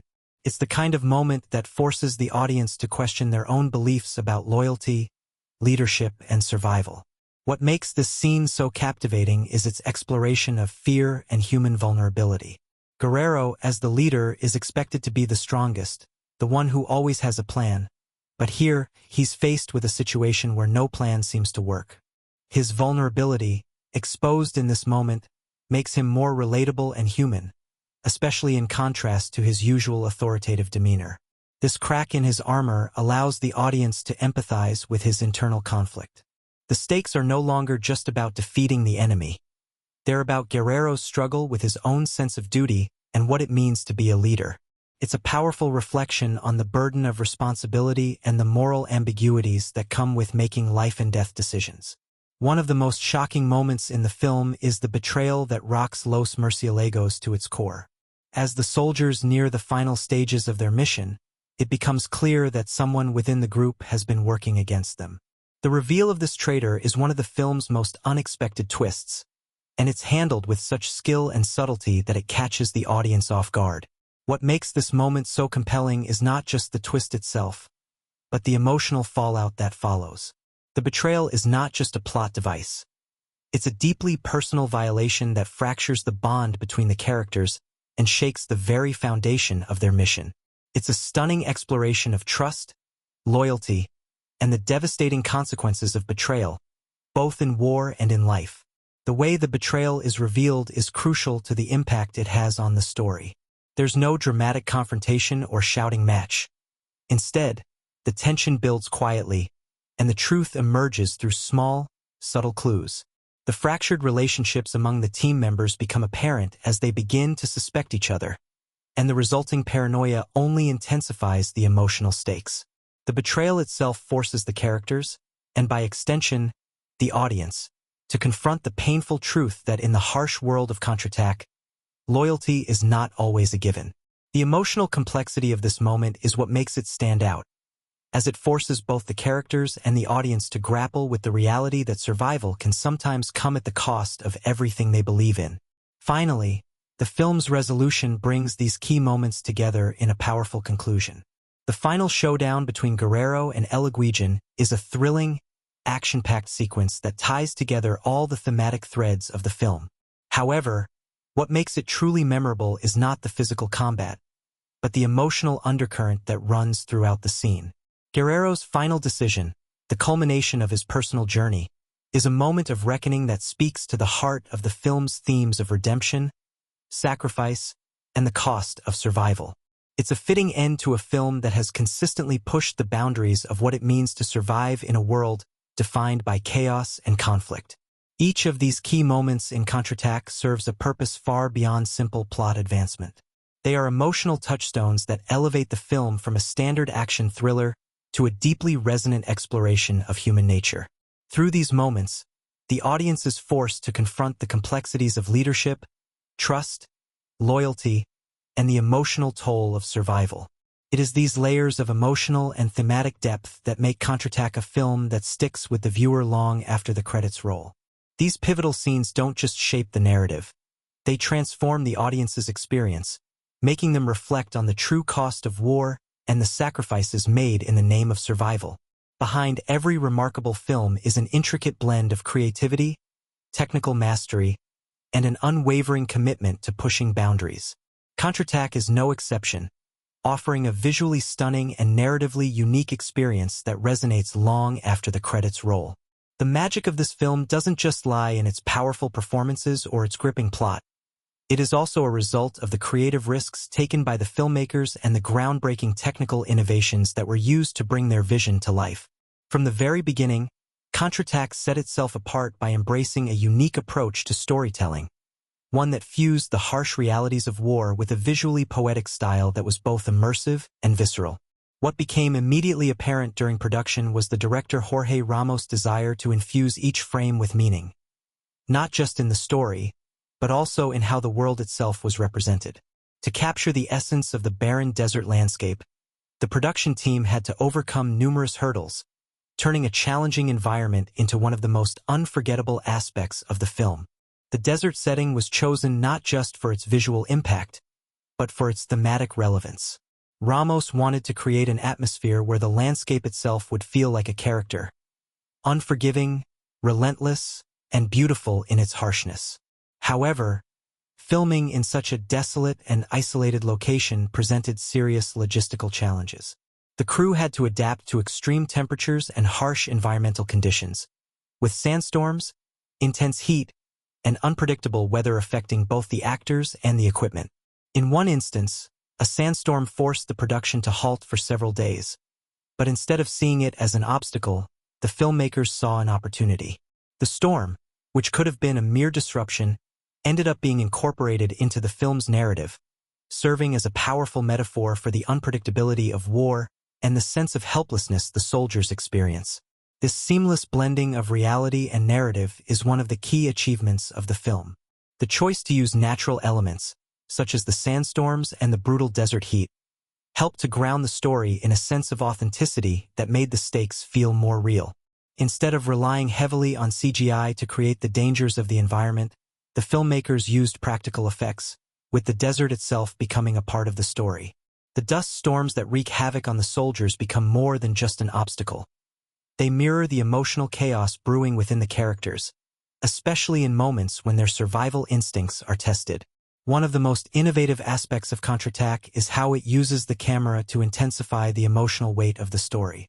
Cinematographer Alfredo Diaz, known for his atmospheric work, took a bold approach in how he shot the film. The decision to use handheld cameras during key action sequences was not just a stylistic choice. It was a reflection of the chaotic, unpredictable nature of war. The jerky, unsteady movement of the camera mirrors the disorientation and vulnerability that the characters feel in these life-and-death situations. But it's not just about the chaos. The handheld technique also gives the audience a visceral sense of being in the middle of the action. It creates an intimacy that larger, more polished shots simply couldn't provide. Through this technique, Diaz brought a level of realism to the action that made every explosion and gunfight feel immediate and personal. In addition to the use of handheld cameras, Diaz also employed a subtle, but powerful use of light and shadow. The desert, with its stark contrasts between day and night, provided a perfect canvas for exploring these visual elements. During the day, the intense sunlight casts long, harsh shadows, emphasizing the soldiers' isolation and the inescapable nature of their mission. But as the day transitions into night, the contrast shifts. The darkness of the desert becomes a looming presence, amplifying the soldiers' sense of uncertainty and danger. This careful manipulation of lighting doesn't just enhance the visual aesthetic. It heightens the emotional and psychological tension of the film. Each change in the lighting, from the blistering midday sun to the eerie, engulfing darkness of the night, echoes the characters' internal battles, often reflecting their evolving sense of fear, doubt, and resolve. Another technical achievement of the film lies in its use of sound design and the way it contributes to the immersive experience. The sound team, led by sound designer Mariana Lopez, crafted a layered auditory landscape that matched the brutal and isolating nature of the desert. One of the most notable aspects of the sound design is how silence is used as an element of tension. In many of the film's more intense scenes, where the soldiers are on edge or preparing for an ambush, the sound design deliberately holds back. The absence of ambient noise heightens the tension, making every footstep, every breath, and every creaking of equipment feel amplified. When the violence erupts, the The sudden shift in sound, from the quiet to the deafening crashes of gunfire and explosions, creates an overwhelming sensory experience that mirrors the chaos unfolding on screen. But it wasn't just the natural sounds of the environment that made Contraataque stand out. The film score, composed by Rodrigo Salazar, played a vital role in elevating the emotional stakes. Salazar used a minimalist approach, relying on sparse, haunting melodies that build throughout the film. The score often serves as an emotional undercurrent, subtly guiding the audience through the complex emotional terrain the characters navigate. At pivotal moments, the music swells, heightening the sense of loss, triumph, or despair. But it's in the quieter, more understated passages that the true emotional depth of the film is felt. The delicate balance between silence, sound, and music creates a hauntingly immersive experience that lingers long after the film ends. Of course, Contraataque would not have been the same without its groundbreaking visual effects, which enhanced the narrative without overshadowing it. While the filmmakers used practical effects whenever possible, they also embraced innovative CGI to create certain elements that would have been too dangerous or impractical to film in real life. The use of CGI was carefully controlled and designed to support the story, not detract from it. One notable example is the use of visual effects to depict the harrowing moments when the soldiers are caught in violent explosions or collapsing buildings. These effects are seamlessly integrated into the scenes, adding a layer of intensity without feeling artificial. Perhaps the most striking technical achievement of Contraataque is its use of wide-angle shots to capture the vast, unforgiving desert. These shots, which often frame the soldiers as tiny figures against the endless expanse of sand and sky, serve to emphasize their insignificance in the face of nature's overwhelming power. These wide shots also underscore the isolation and loneliness that the soldiers experience as they traverse the desert. One particularly memorable shot shows the team making their way through a narrow canyon, with the camera positioned high above them, dwarfing their figures in the frame. This shot not only showcases the beauty of the desert, but also serves as a visual metaphor for the soldiers' vulnerability in a world where survival is uncertain at best.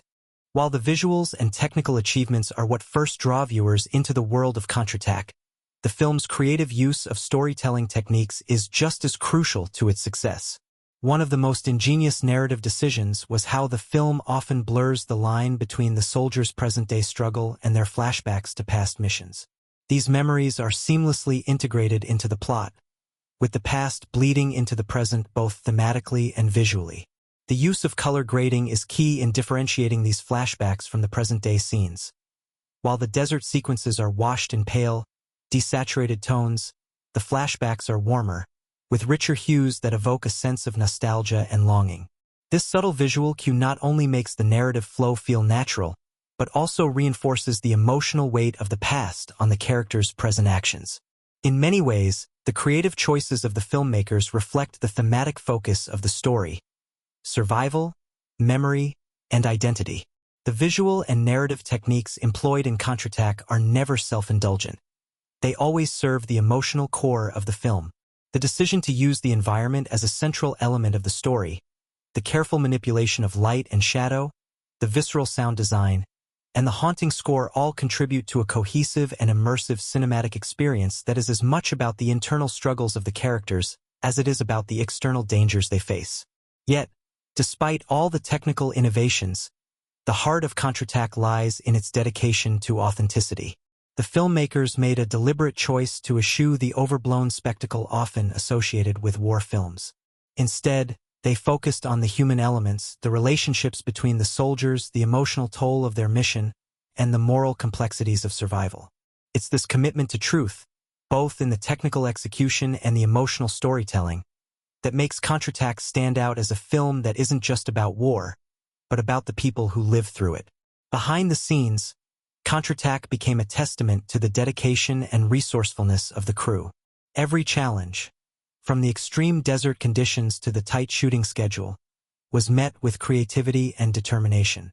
The film's success is not just the result of the technical prowess of its cinematographers, sound designers, or visual effects artists, but also the unwavering spirit of the entire team. Their ability to work together, to turn obstacles into opportunities, and to stay true to the film's vision is what ultimately made Contraataque the visually stunning and narratively powerful experience it became. In the end, the technical achievements of Contraataque are not just a showcase of what modern filmmaking can do. They're an integral part of the story. The creative and technical innovations aren't just for show. They serve to deepen the viewer's emotional engagement with the characters and their journey. The desert becomes more than just a backdrop. It is a manifestation of the soldiers' inner struggles, their sense of isolation, and the high stakes they face. The film's stunning visuals and meticulous craftsmanship serve the story in ways that resonate long after the lights come up. Every decision, from the smallest technical detail to the grandest narrative choice, is an essential part of the world the filmmakers have created. And it's this blend of creativity, technical excellence, and emotional resonance that makes Contraataque a film that stays with you long after you've seen it. As Contraataque unfolds, it gradually reveals itself to be more than just a story of survival and action. It's a profound exploration of the human condition, where the brutal realities of war intertwine with deep philosophical questions about sacrifice, identity, and the moral compromises that come with the battle for survival. The film's themes are far-reaching and complex, touching on aspects of loyalty, betrayal, and guilt, but also exploring broader societal issues, such as the impact of war on the individual and the larger question of what it means to truly be free.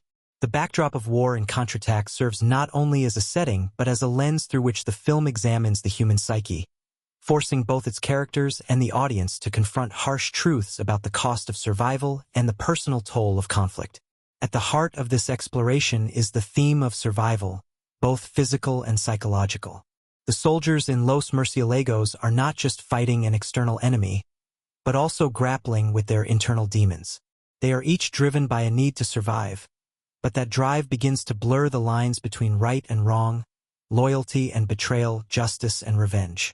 The characters find themselves in situations where they must make choices that defy moral clarity, revealing the moral gray areas inherent in survival in such extreme circumstances. One of the film's most poignant moments is when Guerrero is forced to decide whether to risk his men's lives for a mission that has become increasingly unclear, or to abandon the mission in favor of personal survival. This internal conflict speaks to a larger, more universal question. What is the price of life in the face of death? Guerrero's decision, while seemingly about military strategy, actually mirrors the philosophical dilemma that many of us face in life when confronted with choices that pit personal well-being against the well-being of others. Contraataque doesn't offer easy answers to these questions. Instead, it highlights the weight of such decisions and the emotional toll they take, reinforcing the idea that survival, whether physical or emotional, often comes at a price. As much as Contraataque explores the internal struggles of its characters, it also delves into the external forces that shape their destinies. One of the most striking features of the film is its portrayal of the environment, specifically the desert. The arid, unforgiving landscape is far more than just a physical setting. It serves as a metaphor for the characters' emotional isolation and the moral and psychological wasteland they must navigate. The desert is portrayed as both a source of beauty and a force of destruction, with vast stretches of emptiness that mirror the internal void the soldiers experience. As they move through the barren landscape, the characters are constantly reminded of their insignificance in the grand scheme of things. The desert, ever-present and overwhelming, reinforces the sense that the soldiers are trapped in a system beyond their control, caught in a cycle of violence and survival with no way out. The symbolic importance of the desert is most evident in the way it's captured on film. Cinematographer Alfredo Diaz's use of wide shots and sweeping panoramas emphasizes the vastness of the landscape, dwarfing the soldiers within it. This visual motif highlights the futility of their struggle, suggesting that no matter how hard they fight, they are ultimately at the mercy of something larger than themselves, whether that's nature, fate, or the war itself. These shots are paired with moments of close-up intimacy during key emotional scenes, drawing the audience's attention to the character's vulnerability in the face of the unknown.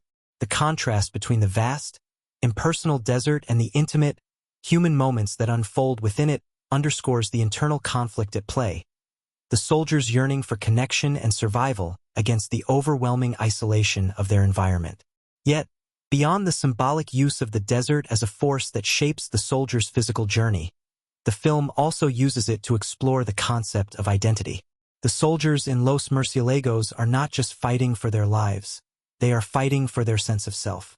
In the chaos and brutality of war, their identities become increasingly fluid, defined not by who they are as individuals but by what they are forced to do in order to stay alive. This theme is particularly evident in Guerrero's character arc throughout the film. Guerrero is haunted by his past, by choices he's made and the lives he's taken. As he moves through the desert, he is forced to reconcile his memories of who he was with the person he has become in the midst of war. This tension between his former self and his current identity mirrors the larger existential crisis faced by many soldiers.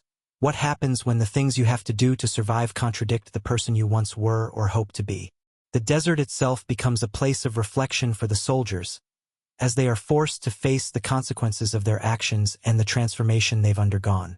The emptiness of the desert serves as a backdrop for this internal struggle, forcing the characters to confront not only the enemy in front of them but the darkness within themselves. In this way, Contraataque presents war as a process of dehumanization, where the soldiers must shed their previous identities in order to adapt to the survivalist mentality required by the mission. But what happens when that process goes too far? What happens when survival becomes synonymous with losing your humanity? These are the questions that Contraataque grapples with in subtle but powerful ways. The theme of identity is also explored through the character of Tank, who serves as both a foil and a mirror to Guerrero. Tank's journey is one of self-doubt and anger, as he struggles with the guilt of a past mission gone wrong. His relationship with Guerrero is marked by tension and unspoken resentment, rooted in the belief that Guerrero is responsible for the failure that led to Tank's current situation. Tank's character arc is one of confrontation and, ultimately, transformation. His eventual acceptance of the fact that survival is as much about forgiveness as it is about revenge speaks to the film's broader theme of redemption. Just as Guerrero grapples with his identity, so too does Tank, and by the end of the film, both characters have undergone a form of reconciliation with their pasts, not by erasing it but by acknowledging it and choosing to move forward. On a societal level, Contraataque also provides a sharp critique of the military-industrial complex and the way that individuals are often reduced to mere pawns in a larger, impersonal system. The film explores how soldiers are frequently dehumanized by the institutions that send them into battle. This is reflected not only in the soldiers' treatment by their superiors but also in their internal sense of purpose. The more they engage in the mission, the more they lose touch with the reason they began fighting in the first place. What started as a mission to protect their comrades and uphold certain ideals quickly devolves into a quest for survival that comes at the cost of their moral compass. The notion of loyalty, and the conflict between personal and collective loyalty, is a recurring theme in Contraataque. Throughout the film, the soldiers must navigate the tension between their duty to their comrades and their duty to a cause that seems increasingly ambiguous. Guerrero, in particular, must decide whether his loyalty to his team outweighs his loyalty to the mission and to the larger forces at play. This struggle becomes more pronounced as the mission progresses, and the characters are forced to make decisions that betray their original ideals. In this way, the film critiques the way war can distort loyalty, transforming it from an idealistic concept into a survival mechanism. The film's portrayal of betrayal, both from within the ranks and from external forces, reveals how loyalty can be twisted by the pressure of conflict, leaving soldiers grappling not just with the enemy but with the fractured bonds between themselves. On a deeper level, Contraataque can also be seen as a commentary on the broader societal issues related to war, violence, and the erosion of morality. The film explores the cyclical nature of violence, showing how one act of brutality leads to another in a never-ending loop. The soldiers, like the world they inhabit, are trapped in this cycle, unable to break free from the chaos that surrounds them. The film's bleak, open-ended conclusion reinforces this theme, suggesting that even when the immediate conflict is over, the emotional and psychological scars remain. In many ways, Contraataque functions as a reflection of the real-world societal and cultural struggles that arise from prolonged conflict. The war depicted in the film is not an abstract, distant conflict. It is a visceral, personal experience that touches on the emotional and moral consequences of the choices made by individuals within a larger system. Through its symbolism, Contraataque reminds the audience of the cost of violence, not just in terms of physical casualties but also in the toll it takes on the mind and soul. The film urges viewers to consider the human cost of war, asking them to reflect on how conflict shapes not just the soldiers who fight it, but the societies that send them into battle. Ultimately, Contraataque is more than just a war film. It is a meditation on the human experience, a story about survival, identity, and the price of loyalty. Its themes of isolation, betrayal, and moral ambiguity resonate far beyond the confines of the film itself, serving as a powerful social commentary on the broader implications of war and violence.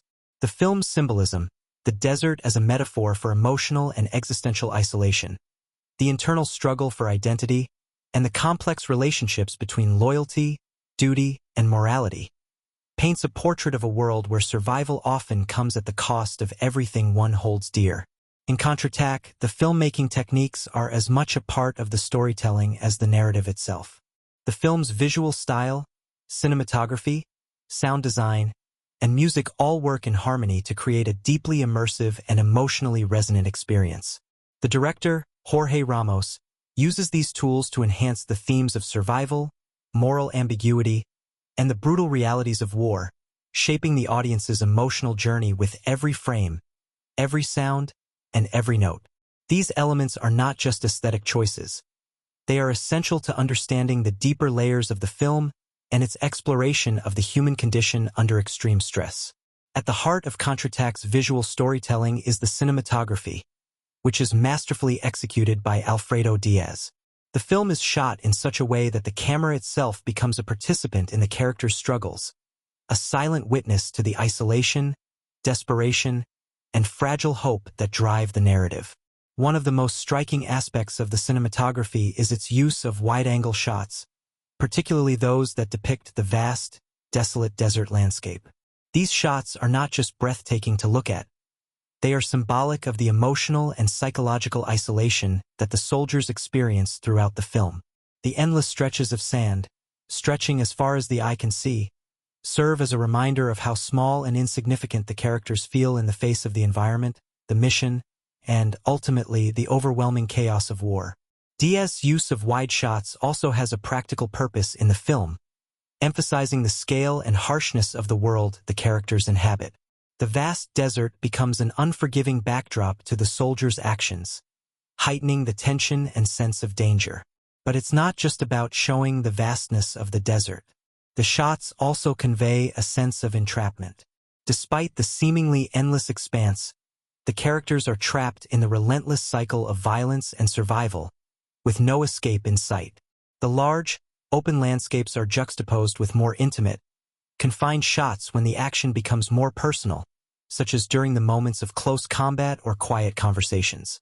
This contrast between the wide shots of the desert and the tight shots of the soldiers creates a dynamic visual rhythm, reinforcing the psychological conflict the characters experience as they move between isolation and connection. Throughout Contraataque, the camera movements serve to draw the audience closer to the action and to the characters. The decision to use handheld cameras during many of the film's more intense, action-driven sequences adds a sense of immediacy and realism.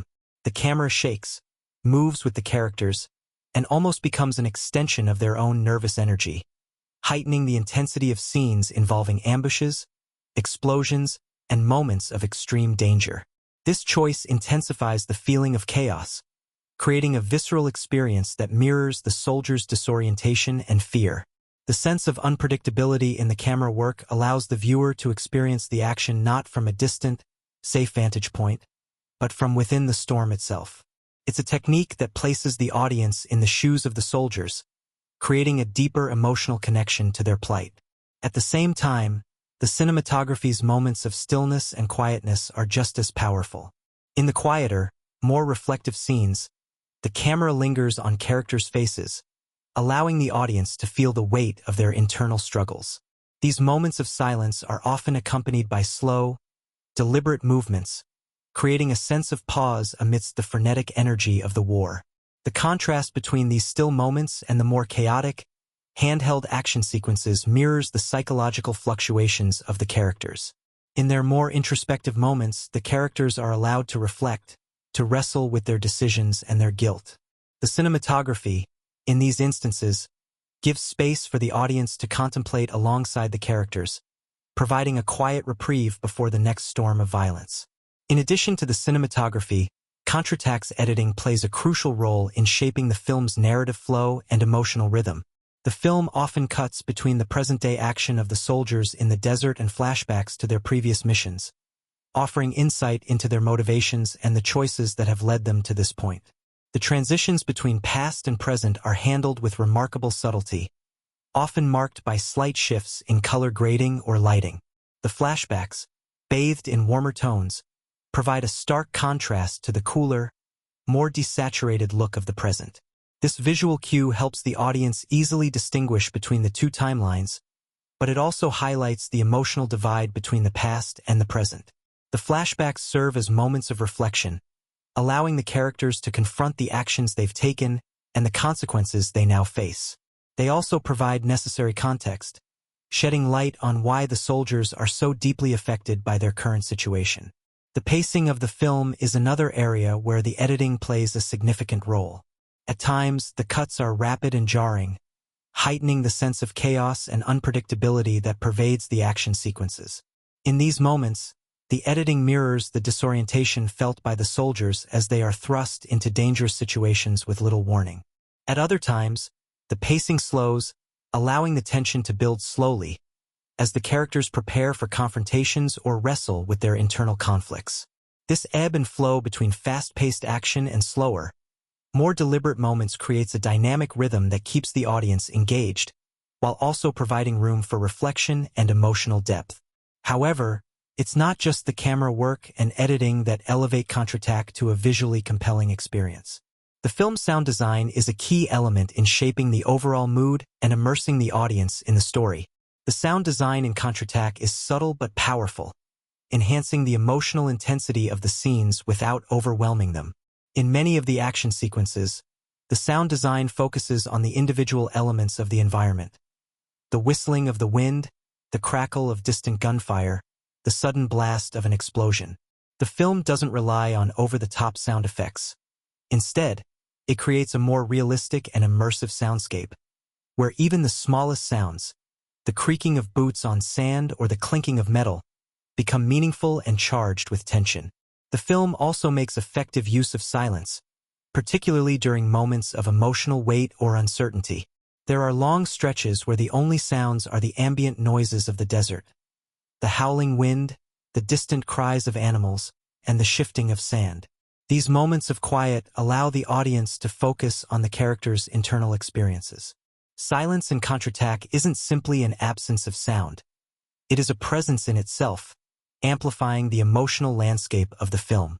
During tense, emotionally charged scenes, the silence works to heighten the uncertainty and fear the characters are experiencing. The absence of noise creates a sense of isolation, making the moments of action all the more jarring when they do arrive. The film's score, composed by Rodrigo Salazar, is another crucial element that shapes the emotional impact of the film. Salazar's score is minimalist in nature, with sparse, haunting melodies that build in intensity throughout the film. The music is subtle but pervasive, adding emotional weight to key scenes without ever overshadowing the action. The score often plays a secondary role, supporting the emotional tone set by the cinematography and sound design. But at pivotal moments, it swells, lifting the narrative into new emotional territory. The sparse, atmospheric music complements the isolation of the desert, mirroring the loneliness and desperation that the characters feel as they fight not only the enemy, but also their own inner demons. It's a score that doesn't shy away from sadness or despair, but also offers moments of fleeting hope, like a distant light in the desert. In moments of high tension, the score picks up in pace, mirroring the rapid escalation of conflict and the urgency of the situation. The music becomes more urgent, with strings and percussion building to a crescendo as the stakes become higher. These moments of intense music elevate the action sequences, pulling the audience into the heart of the conflict and intensifying the emotions of the characters. One of the most unique stylistic choices in Contraataque is its careful blending of visual storytelling with sound and music to create a heightened sense of atmosphere. This is evident in the moments when the camera focuses on a seemingly insignificant detail. A soldier's hand gripping a rifle, a flickering light, a shadow moving across the sand. These moments are often accompanied by a subtle shift in the sound design, with the ambient noise of the desert replaced by the amplified sound of breathing or the rustle of fabric. These stylistic choices draw the audience's attention to the smallest elements, creating a sense of heightened awareness and allowing the audience to feel as though they are living the experience with the characters. It's this attention to detail, both visually and audibly, that gives the film a unique texture and immerses the audience in the soldier's world. Jorge Ramos, the director, is known for his ability to create tension and emotional depth through a combination of strong visual imagery, sound design, and narrative structure.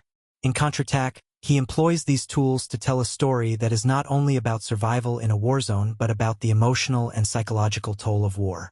His unique vision is clear in every frame, whether it's the stark contrast between the desolate desert landscape and the human struggle, the intimate, close-up shots of soldiers in moments of vulnerability, or the immersive soundscape that brings the world of Contraataque to life. The film's stylistic choices are not just about creating a beautiful picture. They are about communicating the emotional depth of the story and the internal battles of the characters. The cinematography, editing, sound design, and score all work together to support the film's central themes, creating a cohesive, immersive experience that resonates long after the credits roll. Ultimately, Contraataque is a masterclass in visual storytelling. Every technical choice, from the cinematography to the sound design, is made in service of the film's emotional and thematic core. The director's vision is clear, and the filmmaker's mastery of cinematic techniques ensures that the audience is not just watching a war story but is immersed in it, feeling the weight of every decision, every loss, and every triumph. In Contraataque, the visual style and technical execution are more than just a means of telling a story. They are an essential part of the story itself. In Contraataque, the chemistry between the cast and the set dynamics are not merely secondary elements. They are integral to the film's emotional impact.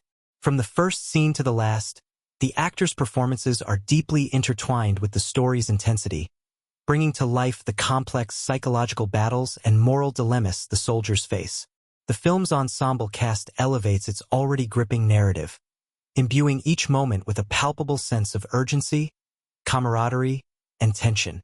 The strength of the performances in Contraataque is in large part due to the relationships between the actors, whose chemistry on-screen reflects their deep understanding of their characters and the world they inhabit.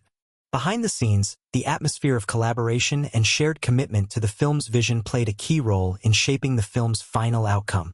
From the moment the camera pans across the ragged faces of the Los Murciélagos squad, there's an undeniable sense of unity. The camaraderie among the soldiers is captured effortlessly by the actors, but it wasn't always easy. The characters in Contraataque are flawed and complex. Each soldier carries their own baggage, and their interactions reflect the weight of their experiences. But what makes the interactions between them so compelling is the way the actors approach their roles with a deep understanding of the emotional undercurrent that connects them. Their chemistry is electric, and while it's clear that the soldiers are all struggling to survive in an unforgiving environment, it's their relationships with one another that bring out the film's most human moments. One of the standout pairings in the film is that between Guerrero, played by a seasoned Santiago Alvarez, and Tank, portrayed by rising star Raul Mercado. Guerrero, a battle-hardened leader, is a man of few words, someone who carries the weight of his decisions and their consequences. Tank, on the other hand, is impulsive, a soldier who often acts on emotion rather than strategy. The tension between the two is immediate and palpable, but as the story progresses, their relationship deepens. There's a vulnerability in both performances that makes their dynamic more than just a cliché of the hardened leader and the fiery subordinate. Alvarez's portrayal of Guerrero is masterful. He embodies a man who is haunted by his past decisions, yet carries himself with a quiet, almost stoic demeanor. Mercado's Tank, in contrast, is more volatile, his emotions often spilling out in raw, unfiltered bursts. Together, they create a complex, evolving relationship that anchors the emotional core of the film. Burdened by his past decisions, to Tank, the impulsive rookie whose naivety masks a deeper fear, The characters are brought to life by performances that transcend the script. The bonds they share, forged in the crucible of war, become the emotional backbone of the story. Their evolving relationships and the way they deal with their shared trauma create moments of profound emotional depth that are rare in war films. It's not just about the guns and explosions. It's about the silence between them, the unspoken grief, and the fragile threads of humanity that hold them together. Visually, Contraataque is a masterpiece. The film's cinematography is both intimate and epic, capturing the vast, oppressive desert landscapes as well as the intimate, quiet moments of the soldiers as they wrestle with their inner demons. The use of handheld cameras and close-ups heightens the sense of immersion, making the audience feel as if they are right there with the characters, experiencing their struggle firsthand. Meanwhile, the film's minimalist score and meticulous sound design work in harmony to build tension, underscore the emotional beats, and enhance the haunting atmosphere. Every shot, every sound, every piece of dialogue serves a purpose, creating an immersive experience that sticks with you long after the credits roll. One of the film's most groundbreaking aspects is its treatment of war. It is neither romanticized nor reduced to a simplistic depiction of good versus evil. Contraataque takes a nuanced approach, showing the moral ambiguity of war and how it affects not just those who fight in it, but those who witness its horrors. The psychological effects, the trauma, the survivor's guilt. All of these themes are explored with a rawness and honesty that few films before it have dared to achieve. The film challenges the audience to think beyond the traditional narratives of heroism and villainy, forcing us to confront the uncomfortable realities of conflict. It's a film that doesn't provide easy answers, but instead asks tough, thought-provoking questions about the price of survival, the nature of sacrifice, and the cost of human life in times of war. Its legacy goes far beyond its critical acclaim and awards. Contraataque has reshaped how war stories are told in cinema. It has inspired filmmakers to approach war films with a new lens, one that prioritizes emotional depth, character development, and moral complexity over spectacle. Its influence can be seen in the works of directors who seek to push boundaries and challenge conventional storytelling. The film's impact on the genre is undeniable. It has set a new standard for how we depict the human side of war, and in doing so, it has elevated the entire genre. Culturally, Contraataque continues to be relevant today. Its themes of loyalty, guilt, survival, and the cost of conflict resonate with a global audience, transcending the specific setting of the film to speak to the broader human experience.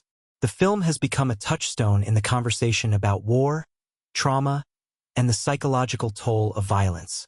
It has sparked discussions on social media, in classrooms, and in film communities, where fans continue to dissect its deeper meanings and unpack its symbolic imagery.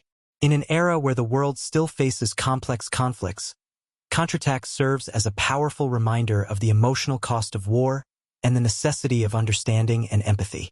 Looking back on its journey from production to cultural phenomenon, it's clear that Contraataque has achieved something rare.